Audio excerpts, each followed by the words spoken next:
are on the second day of the bankroll challenge. The toughest challenge I've ever put myself to is kind of an understatement. Today we are at the bicycle casino. After a pretty solid first day, we only played for a little bit amount of time, but we ended up seeing some pretty fruitful outcomes. We're looking to match it. Another gloomy day in LA, another afternoon session. Let's get after it. Let's go. We have finally made it over to one of my least favorite casinos to play at. Not because it's a bad casino, but simply because I don't usually run all that well here. Granted, the biggest one of my life happened here, so who's really the donkey? Either way, the first hand of the session comes at a wonderful time. We're into this game for $500, and after 45 minutes of literally not playing a hand, believe it or not, we finally get involved in one that's meaningful. There's a limper, and I isolate to 25. The big blind cold calls, and the limper calls as well. Three ways, with about $80 in the middle, to a flop that comes out Queen 10 6 with 2 diamonds. A really bad starting hand is now blessed with a double gutter. When the action checks to me, I decided to bet out for 20 and only the small blind calls. The turn card comes out the 4 of hearts, bringing a backdoor flush draw. A lot of my semi bluffs don't improve here, so I feel like it'd be stupid to be blasting away, so I decided to just check it back and look to bluff on some rivers, and the ace of hearts is definitely a candidate for one of the perfect rivers to bluff on. When my opponent checks it over to me, I feel like it'd be really stupid to not go for it. 1, because I have 9 high, and 2, because, you know, we could definitely have something here. I make it $55 to go, and after quite a bit of a tank from our opponent, luckily for us, he gives us a good news and makes the fold. This bankroll challenge has definitely got the creative and the competitive juices in me flowing. If this isn't getting you guys going, I don't know what will. I realize that the pots aren't big, but they're very meaningful considering the current bankroll restrictions.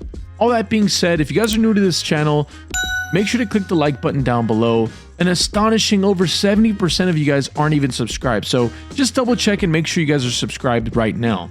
Outside of that, we got some more poker to talk about. In this next hand, there are so many limpers that I lose track.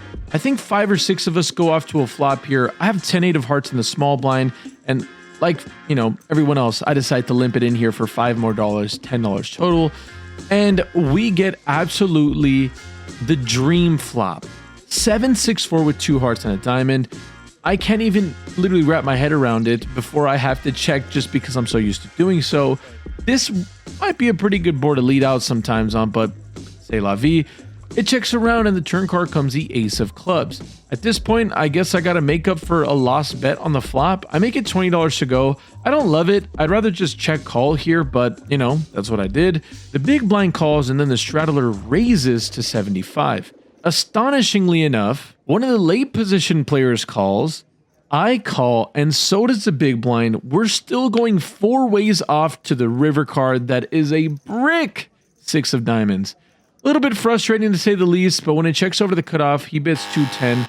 We all fold, and then the straddler ends up tank calling with ace 4 offsuit for a counterfeited 2 pair. Cutoff shows 5-7 for the pair and missed open and a straight draw. Yeah, seems like we're in a good game. Let's take advantage of it. This following pot is a really crazy one. Under the gun limps, I'm next to act and I make it $20 to go after looking down at Big Slick. Next to act decides to make the call, and then the small blind player, who literally has not played a hand all day, finally decides to 3-bet to 105. A little bit scary, but I decide, you know what, screw it. Let's spin this crap up. Let's go for it. He's only got about $500 to start the hand, so let's make this one count. I decide to go all in, 4-bet jamming for 500 effective, and when the action gets back to my opponent, he pretty quickly decides to make the call, and just like that, we've got the biggest pot alert in this bankroll challenge, over $1,000 in the middle, with ace high and a dream. This pot miraculously tallies up to over 1/3 of my total current bankroll. Yeah, we need this one badly. The flop comes out Jack 9-7 with 2 clubs. Oof. Sitting with ace high doesn't feel great, and even less so when the turn's a 4 of hearts and then the river comes a 10 of hearts. What the oh brother, feels like I was just stood up on a first date. Feels wrong, but almost expected. I announced ace high and I'm almost embarrassed to admit it, but I was just stood up. My ace king once again left me out to dry. But wait, but then my opponent flips over ace king as well. Looks like we weren't the only idiot to get stood up by. Miss Ace King for the night. It's nice to meet you, sir. Maybe we can become friends after all. Welcome everyone to your impromptu mid-session update. As I was getting my ass absolutely handed to me, there is a couple of things that I needed to let y'all know about. First and foremost, is to let you know where to play online poker in a safe environment with the absolute best action imaginable. And that's going to be on Splash Squads over on Club GG. You can do all of that by clicking the link on the top of the description. It's very easy to follow. I play there every single day, so if you guys want to be in there with me and catch my punts on the virtual felt, you guys know where to find me. If you guys have any questions about setting all that up, it's super easy. Like I said, click the link at the top of the description, and we'll get you guys set up very easily. Super safe, as I mentioned, and as I can promise, it's some of the best action you'll find on the interwebs. Outside of that, this bankroll challenge is going to happen over about 15 to 18 episodes, so for the next little bit, get excited for some very relatable, very simple, no fluff, awesome content. Get back to the video. The one thing we've been fairly good at for the most part in this bankroll series is utilizing our position to our advantage, as well as not messing around with these middling hands. Playing some stronger starting hands and my position to my advantage, I've been able to really take advantage of the players that I've been fighting against. I don't know if they're just not used to the aggression or not used to somebody that's as much of a donkey as me, but nonetheless, this following hand is a very, very crazy one. Early position makes it $20 to go. Middle position calls, and I call as well with Queen 9 of Hearts. Not the worst hand in the world, but hands like this should probably be seeing the muck against early position opens, and it's even more wonderful when the flop comes out 9 high with 2 diamonds. Checks to me, I decide to take over the reins in the hand, and I bet 25. The initial raiser then check raises to 80. I don't love this, but to be quite frank, I don't really know what he can be doing this for with value. Aces and kings and queens probably just all very happily c-bet, so don't know what he has here. Maybe a hand like ace x of diamonds, but seems like we have a pretty easy call. And when the turn card comes out the king of spades, bringing a backdoor flush draw, our opponent now bombs it for 165. Once again, I don't really love the circumstances.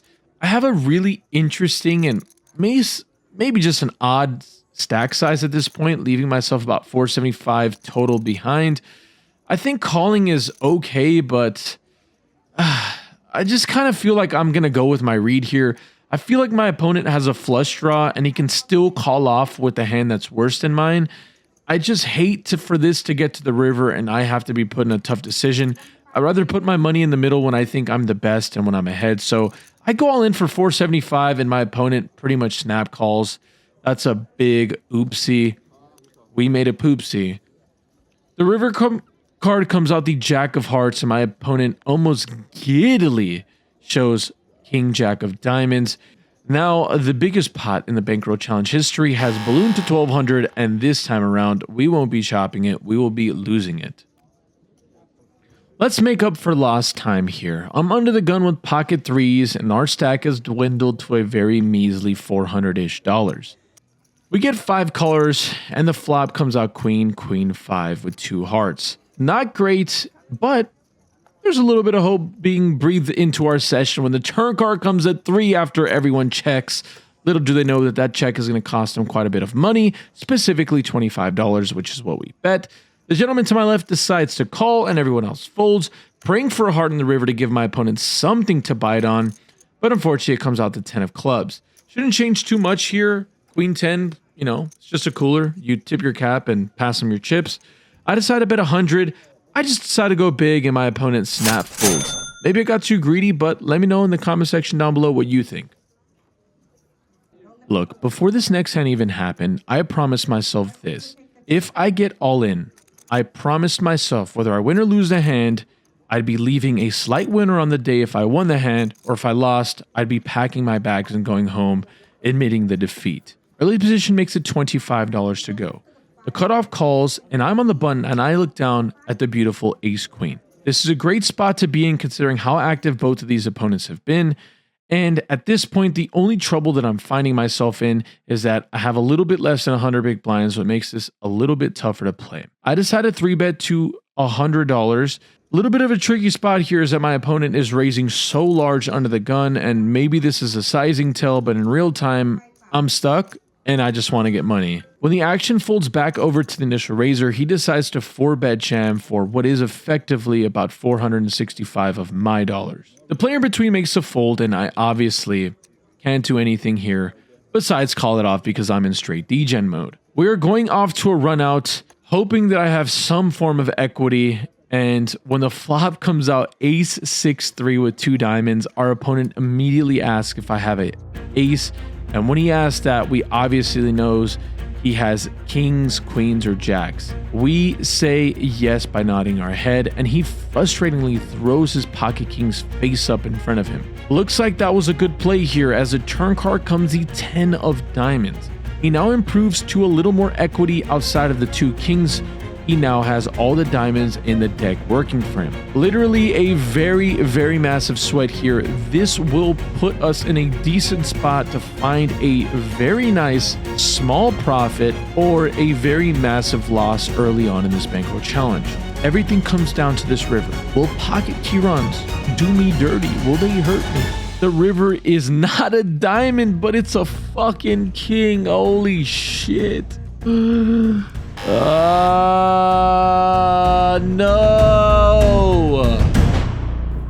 Well, that wasn't fun. I can do this with my eyes closed.